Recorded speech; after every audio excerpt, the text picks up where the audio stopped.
जैसा कि हम सब जानते हैं कि हमारे प्रधानमंत्री आदरणीय नरेंद्र मोदी जी किसानों के जीवन में किस तरह से परिवर्तन हो और किसान आत्मनिर्भर बने, इस दृष्टि से प्रधानमंत्री जी के नेतृत्व में देश में कृषि का काम हो रहा है। हम सब ये भी भली भांति जानते हैं कि देश को आत्मनिर्भर बनाना है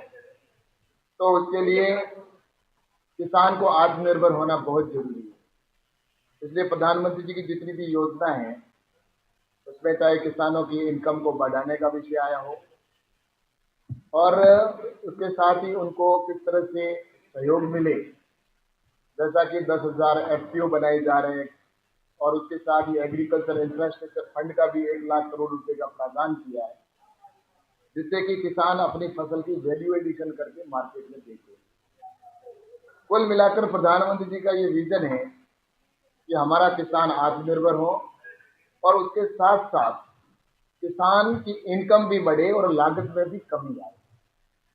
आज जिस तरह से हम देख रहे हैं कि किसान की लागत में जिस प्रकार से वृद्धि हो रही है, उसमें सबसे बड़ा अगर कोई कारण है तो उसमें यूरिया और डीएपी का जिस प्रकार से प्रयोग किया जाता है। आज देश भर के अंदर यूरिया और डीएपी के अंदर देखा जाए तो लगभग किसान का जो पैसा जाता है वो लगभग 3.5 लाख करोड़ रुपए किसान यूरिया डीएपी का खर्च करता है और जिसमें से लगभग 2 लाख करोड़ रुपए सब्सिडी के तौर पर भारत सरकार देती है। और वहीं पर अगर राजस्थान की मैं बात करूं तो राजस्थान के अंदर भी लगभग 25,000 करोड़ का यूरिया डीएपी किसान खरीदता है, जिसमें से 10 से 12,000 करोड़ रुपए सब्सिडी के तौर पर राजस्थान का किसानों को देना पड़ता है। इसी प्रकार से अगर पेस्टिसाइड की बात करते हैं तो पेस्टिसाइड का भी अंधाधुंध प्रयोग होता है, जिससे आप देख रहे हैं कि जितने प्रकार की बीमारियां हो रही है और उसके पीछे कहीं न कहीं इस कारण को मानते हैं। पेस्टिसाइड की अगर बात करते हैं तो राजस्थान के अंदर लगभग देखा जाए तो पूरे देश भर की अगर मैं बात करूं तो देश भर के अंदर 50 से 60,000 करोड़ रुपए पेस्टिसाइड पर खर्च होते हैं और उसमें से राजस्थान के अंदर भी 10,000 करोड़ ऐसा है सब जो पेस्टिसाइड किसान खरीदता है और उसमें से देखा जाए तो राजस्थान में 4,000 करोड़ का लगभग उसके अंदर पेस्टिसाइड जाता है। मेरा कहने का तात्पर्य है कि पेस्टिसाइड हमारे जिस प्रकार से किसान की इनकम बढ़ा रहा है यूरिया डीएपी डाल के, हमारे प्रधानमंत्री जी का लक्ष्य है कि हम आने वाले कल में किसान की लागत को कम करें और एक शुद्ध आहार प्रत्येक व्यक्ति को मिले। आज पेस्टिसाइड और यूरिया डीएपी की वजह से किसान जमीन हमारी बंजर होती जा रही है, जो उर्वरता उस जमीन की होनी चाहिए उसमें कमी होती जा रही है। एक समय कांग्रेस की सरकार थी, उन्होंने न तो किसानों के जीवन में परिवर्तन करने के लिए कुछ ऐसा काम किया, उन्होंने यूरिया डीएपी को उस समय तो फ्री में ला कर दिया किसानों को, उनको आदत डालने का काम कर दिया और बजट में भी इतना प्रावधान नहीं होता था। कांग्रेस के समय में कृषि का बजट ही मात्र 22-23 हजार करोड़ रुपए होता था। आज प्रधानमंत्री जी ने किसानों के जीवन में परिवर्तन करने के लिए कृषि का बजट है वो भी 1,25,000 करोड़ से अधिक कर दिया, लगभग 6 गुना बढ़ाया है। तो किसान को कैसे आत्मनिर्भर बनाया जाए और आम व्यक्ति को कैसे हम शुद्ध आहार दे सकें, इसके लिए प्राकृतिक खेती के ऊपर हमारा प्रधानमंत्री जी का विशेष बल है और इसको लेकर मुझे लगता है कि ये खेती है वो गो आधारित खेती है, जिसमें लागत में बहुत कमी आती है और हमारी जमीन की उर्वरता क्षमता बढ़ती है। और इसको लेकर पूरे राजस्थान के अंदर किसान मोर्चा के माध्यम से हमारे प्रधानमंत्री जी और हमारे मुख्यमंत्री जी के निर्देशानुसार और हमारे प्रदेश अध्यक्ष जी के मार्गदर्शन में हम आने वाले समय के अंदर सभी नीचे गांवों तक जाकर किसानों को जागरूक करने का काम करेंगे कि हमें गो आधारित खेती यानी कि प्राकृतिक खेती हमें करनी चाहिए, जिससे कि हम अपनी धरती माँ को बंजर होने से बचा सके। क्योंकि आज इस तरह से पेस्टिसाइड डाला जा रहा है जिससे हमारी धरती माता आज चिल्ला चिल्ला कर कह रही है कि हमें इस जहर से मुक्ति दिलानी जरूरी है, नहीं तो आने वाले समय में और ज्यादा भयावह स्थिति बन सकती है।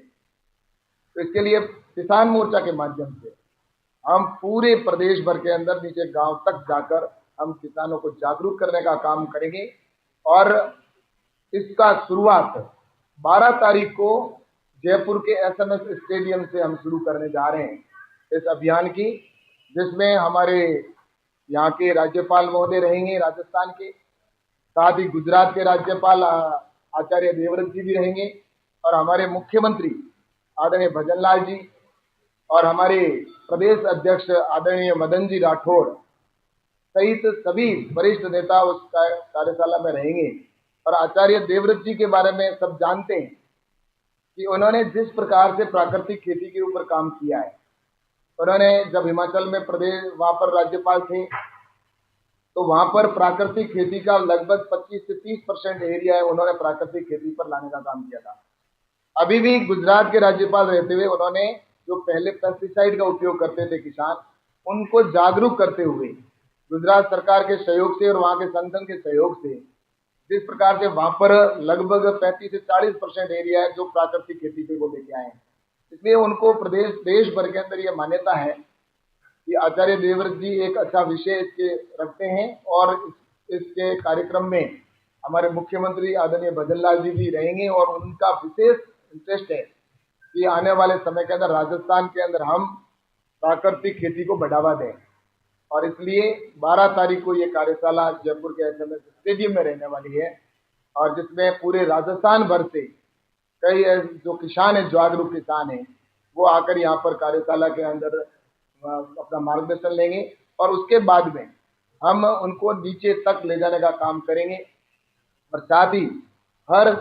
जिले में नहीं, एक विधानसभा के ऊपर भी हम मॉडल गांव भी बनाने का किसान मोर्चा ने एक संकल्प लिया है कि हम ऐसा एक गांव मॉडल के रूप में खड़ा करेंगे और उसके बाद में नीचे तक जाकर हम प्राकृतिक खेती को बढ़ावा दें। क्योंकि आज आपने देखा होगा जिस प्रकार से पेस्टिसाइड की वजह से कैंसर जैसी बीमारियां हो रही है, आज कितना खर्चा आज जिस प्रकार से हो रहा है, आज हॉस्पिटलों की संख्या बढ़ती जा रही है और उसके पीछे कहीं न कहीं कारण है। तो ऐसा ये माना जाता है कि उसके अंदर पेस्टिसाइड का कहीं न कहीं रोल है। तो इसलिए हम आने वाले समय के अंदर गौ माता का संरक्षण भी होगा और गो आधारित खेती, जिसके अंदर गाय के गोबर और गोमूत्र से और बीजामृत और गंजीवामृत बनाकर किस प्रकार से हम खेती करें, उसको लेकर कार्यशाला रखी गई है। क्योंकि खेती 3 प्रकार की होती है। एक खेती होती है जिसमें पेस्टिसाइड और यूरिया और डीएपी को डाला जाता है, दूसरी वो है जिसमें ऑर्गेनिक खेती जिसको हम कहते हैं, और तीसरी होती है प्राकृतिक खेती। तो प्राकृतिक खेती के बारे में एक कार्यशाला रखी गई है जिसमें मैं निश्चित रूप से कह सकता हूँ कि एक बहुत बड़ा परिवर्तन होगा। और हमारे प्रधानमंत्री जी जिस प्रकार से अभी पखवाड़ा चल रहा है, तो उस पखवाड़े के अंदर भी ये विषय है कि प्राकृतिक खेती जो हम लेकर जनता तक नीचे जाएं। तो मुझे लगता है कि इस कार्यशाला के माध्यम से हम सभी को ऐसे कुछ मास्टर समझो या उनको ट्रेनिंग देके भेजेंगे जो नीचे हर गांव में जाकर किसानों को ट्रेन करने का और उनको समझाने का काम करेंगे। तो इसको लेकर आज आप सभी को आमंत्रित किया है और ये बहुत बड़ा काम एक पूरे राजस्थान ही नहीं पूरे देश के अंदर इतनी बड़ी अगर कोई प्राकृतिक खेती पे कार्यशाला हो रही है तो वो राजस्थान के एसएमएस स्टेडियम में 12 तारीख हो रही है। तो मैं आपके माध्यम से सभी किसानों से भी आग्रह करूंगा कि अधिक से अधिक संख्या में इस कार्यशाला में आप आके और इसके अंदर प्रशिक्षण लेके और नीचे काम करेंगे तो निश्चित रूप से हमारे किसानों को बहुत बड़ा आने वाले समय में लाभ मिलेगा।